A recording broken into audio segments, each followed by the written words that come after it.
After leveling off during the transition to an ILS approach late at night, a pilot forgets to increase the power and allows the airspeed of the aircraft to drop. A stall warning sounds. The pilot quickly takes control, but his corrective action leads to an overspeed, and further corrective action almost leads to a second stall warning. Thankfully, the pilot regains control and the aircraft lands safely. When investigating this incident, it is concluded that SOPs were not followed, monitoring was ineffective, and crew coordination during recovery was poor. Crew alertness and performance may have been affected by fatigue, a state of reduced alertness or mental performance that can impair one's ability to safely operate an aircraft or perform safety-related duties, such as monitoring threats and preventing hazards.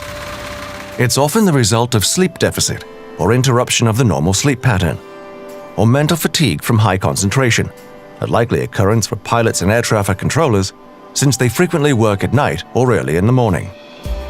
In addition, transit across time zones can disrupt circadian rhythms, and that may make it difficult for flight crew operating long-haul routes through multiple time zones to get enough quality rest before they start work. Fatigue usually leads to impaired standards of operation and increased likelihood of omissions, errors, and failure to follow procedure. It can mean longer reaction times, reduced attentiveness, impaired memory, or a withdrawn mood.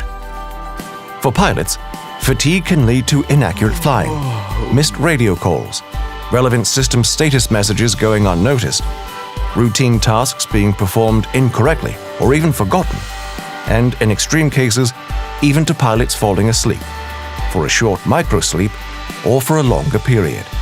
In addition, it can affect both pilots at the same time. For controllers, fatigue can lead to poor decision-making, slower reaction speed to changing situations, impending conflictions going unnoticed, loss of situational awareness, and forgetfulness. That's why organizations must manage shifts and rest periods to allow for enough quality rest. Furthermore, both pilots and controllers should be professional and adopt suitable strategies to avoid fatigue and be rested and fit when they come to work.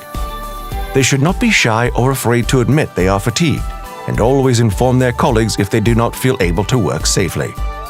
Find out more about fatigue on SKYbrary.